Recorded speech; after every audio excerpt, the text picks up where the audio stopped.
What's up, Netflix fans? It's the most wonderful time of the year, the time where we talk the best movies of the year, and I'm talking my 10 favorite Netflix-specific films. So not movies that came out on Netflix, these are movies that are distributed by Netflix, so you need that little logo on the poster. If you want to see my worst Netflix movies, I'm doing a short on this channel. You can go check that out here in a couple of hours. So stay tuned, but let's talk the best. I have some honorable mentions. Let's start with The Piano Lesson, directed by Malcolm Washington. A standout performance here from Danielle Deadwyler, and I thought Samuel L. Jackson was really good. Next up, Spaceman. I thought this would be better than it was. It was still okay. Adam Sandler did a nice job, and Paul Dano was really freaky. Don't Move. It's an okay thriller where our title character, she can't move. She's being hunted down. Again, these movies aren't great. They're fine. How about The Imaginary? A somewhat forgettable anime film, but the themes are there and the animation is stunning.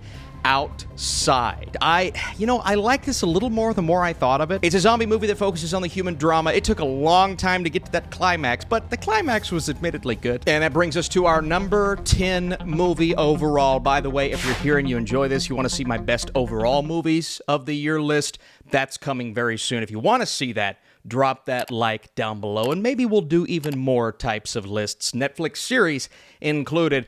Beverly Hills Cop came back in 2024. And the reason why this is lower on my list is because I kind of forgot it came out this year. No offense to Eddie Murphy. I thought he did a nice job in the role. I love the dynamic between he and his on-screen daughter. I thought the returning players, the returning characters did a nice job. The plot itself is forgettable. I don't think they utilized Joseph Gordon-Levitt on the level that they should have. And there were elements to this that made it one of those legacy sequels that just didn't fully work, but I thought it worked to an extent. I had some fun while watching. Eddie Murphy's lines were somewhat entertaining. Some of the dynamics between the characters. Again, forgettable plot. I didn't love this movie by any means, but I thought it was okay enough to be... Look, this is Netflix movies. You're not getting the cream of the crop here, okay? Next up, we have Orion and the Dark, a bit of a darker animated film, if you will. It's definitely one that's still made for kids, but the themes that we're hitting on here, it's a young boy who's afraid of the dark. The dark comes to life, played by Paul Walter Hauser, who does a great job, and I think there are really good parts within the animation. Ultimately, this was a more forgettable movie than I had hoped it would be while watching. But at the end of the day, we're dealing with some things here that I think are going to scare kids, but are also going to bring in the adults while watching. And I do think they could have captivated the imagination just a bit better. And the plot inevitably, I don't want to say goes off the rails, but becomes less interesting than it was in the start when we were focusing on the simple things. But the animation is rock solid. And the voice cast is really good. Again, Paul Walter Hauser is great. Angela Bassett's in this movie. Colin Hanks? What in the world? Jacob Tremblay is our title character. And you have people like Ike Barinholtz. So a nice sense of humor. Walter Hauser does a great job. It's a forgettable animated film, but one that I think is at least worth talking about. Is it the best one on Netflix? I think so this year. All right, now we're getting into the tier of what I believe to be our good movies. I think the next batch are films that I don't know if I would go back to them, but I really enjoyed them while watching, and I would actually recommend these. I probably wouldn't recommend my 9 and 10. Here is It's What's Inside. It's What's Inside is a classic body swap film, but it had a little bit of that A24 feel to it, to where it really catches you off guard with its plot. Once these teenagers who are getting together, it's kind of a reunion of sorts. They start body swapping and having some fun with it, making a game out of it. It kind of reminded me of that A24 movie, Talk to Me. It gets really entertaining. And these characters, man, each one of them, they have their own secret or something going on, a relationship drama that once you start swapping bodies, things are going to go off the rails. But it's the consistency of this movie making me say, WTF, what is going on right now that made me put it a little higher on this list? I was thoroughly entertained throughout. I don't think they answered every question. The ending kind of left me like, all right, well, that wasn't fully what maybe I expected. But I don't want to say it's bad. It was just a little more confusing than maybe I wanted. So It's What's Inside, rock solid, entertaining, and a little freaky at times. Not going to satisfy everyone, but at least you're having fun. That's what she said. All right, anytime Pablo Larraín directs one of these films, you know the title character, or at least that actress, is probably going to get nominated for an Oscar. Happened with the first two. I think it's going to happen again with Angelina Jolie. Now, the weird thing about this movie is it kind of came and went, right? You heard about Maria. Oh, Angelina Jolie. Is she good? Is she Oscar worthy? I don't know if she's Oscar worthy, but I think she may be nomination worthy. But the movie itself, I don't think it caught on. I don't think it developed a lot of traction. And I've seen a lot of people who were disappointed. What I really enjoyed about this is even though it does really take its time, I genuinely felt for her by the end of the film. I mean, this is a woman who she knows she's living in her final days and she's trying to make the most out of it while also kind of imagining things playing out in her head as she would like them to go because her life very meaningful. She's an opera singer. She doesn't quite have the voice she used to have. She doesn't quite have the relationships that she used to have. She is living as a recluse, but as we see things play out on screen, whether they're real or not, and that's the other thing I think people are missing with this film is a lot of the things you see play out are all happening in her head. And I've talked to a couple of people that didn't know that was the case while watching, so maybe it means going back to it. Probably not. It's a slow movie, like admittedly very slow. His least entertaining of this interesting trilogy of sorts of different culturally relevant characters, but Angelina Jolie does a great job. It is emotional by the end, and I really enjoyed while she was on screen. Woman of the Hour, directed by Anna Kendrick and starring Anna Kendrick, if you will. Now, this is about a serial killer, but it's not about a serial killer. See, we're seeing these events play out with him involved and obviously what he's doing outside of this game show, but the focal point of the film at a point becomes this game show that Anna Kendrick's character is on, and one of the contestants, one of the guys she is choosing between, is our serial killer. This is based around a true story, and it's just really different than other movies of this vein because I feel like any other generic movie covering this topic would have taken the approach of barely including the game show element. This makes it its focal point and then adds on these other elements kind of happening in the background. Now, does that make for the most entertaining thriller in the world? Not necessarily, but you are kind of on the edge of your seat awaiting what's going to happen, how she's going to respond to him, and how he's reacting to those around him. So I just like the way that they approach this. It's so different than what you often see. Some gaps that they weren't able to fill in. It's not the most thrilling thriller, like I said, but it's just an interesting thriller, and I enjoyed my time with it. Woman of the Hour is worth a watch on Netflix. Look, say what you will about Carry On. I've seen people that loved it. I've seen people that have hated it. A lot of people are just kind of right in the middle. It's fun. It's entertaining. Lots of suspension of disbelief type moments. But this movie is on track to becoming one of the top 10 most watched Netflix movies ever. Of all time.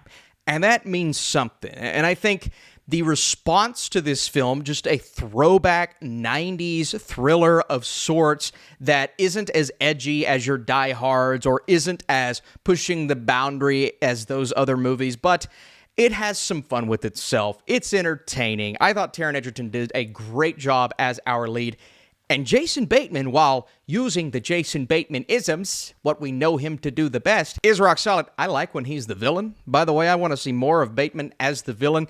Now, like I said, so many moments in this airport where you're just like, why didn't this person do that? Why are they not responding to him? He's doing some weird things. Should they just kind of pull him off the line? Numerous examples of that. But I was able to kind of just tweak my brain a little bit and say, you know what?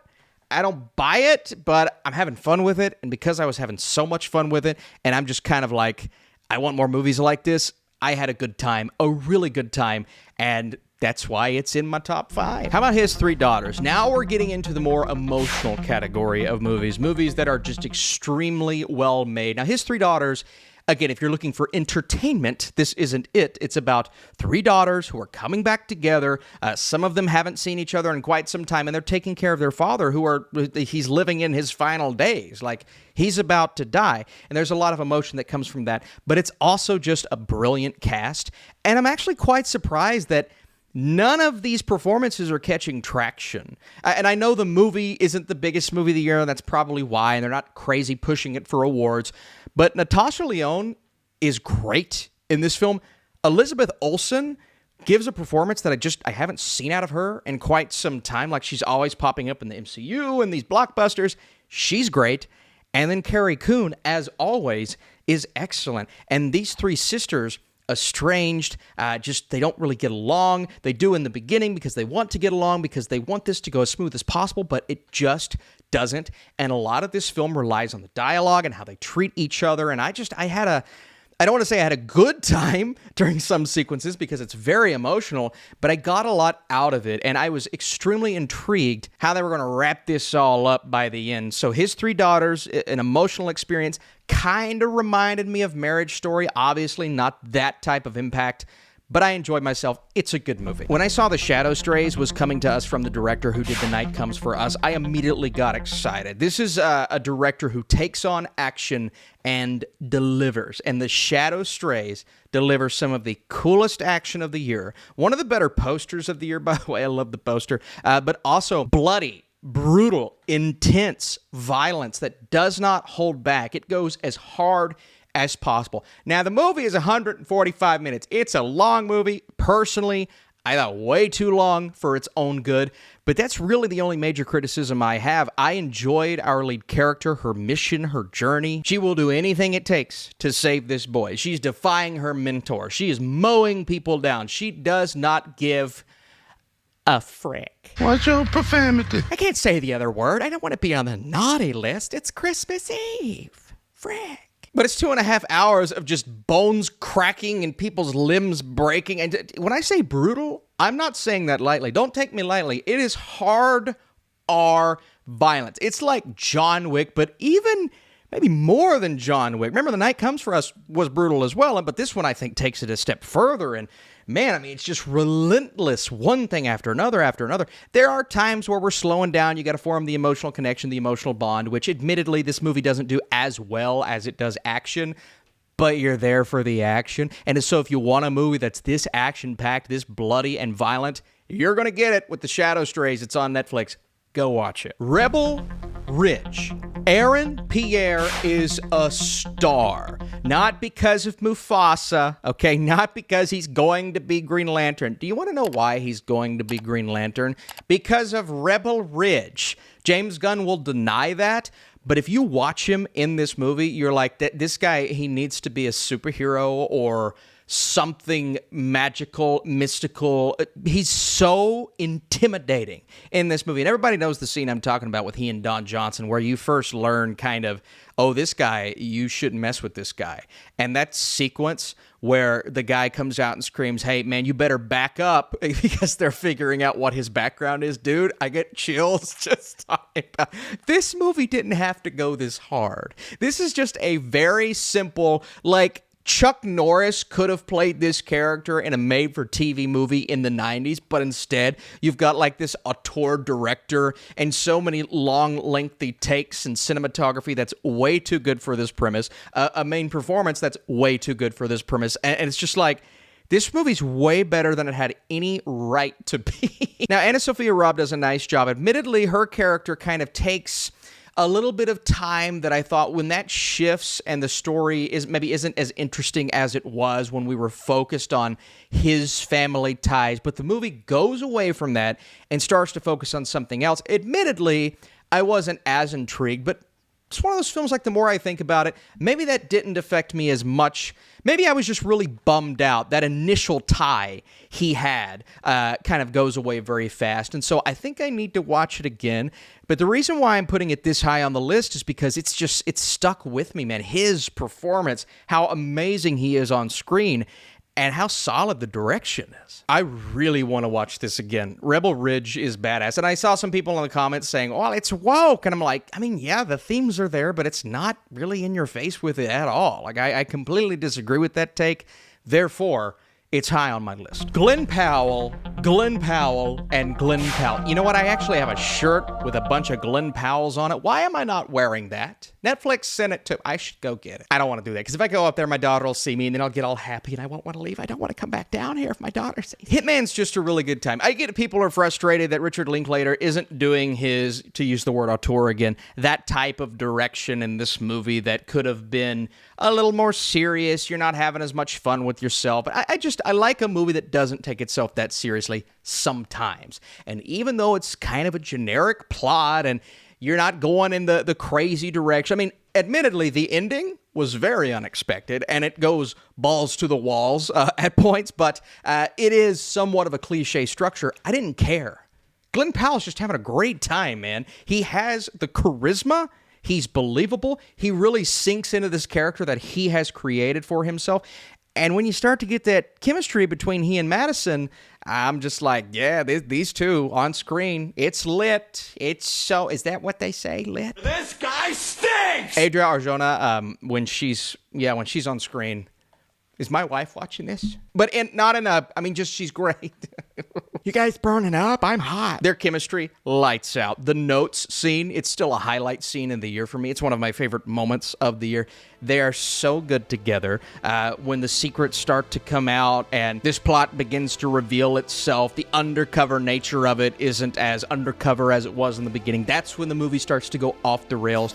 But I don't think it ever went off the rails in a way where I couldn't keep up with it. I was always engaged, intrigued, and most importantly, entertained. That's what I want from a Netflix film. Whether it be Richard Linklater or Jeremy Saulnier, two great directors at the top of this list.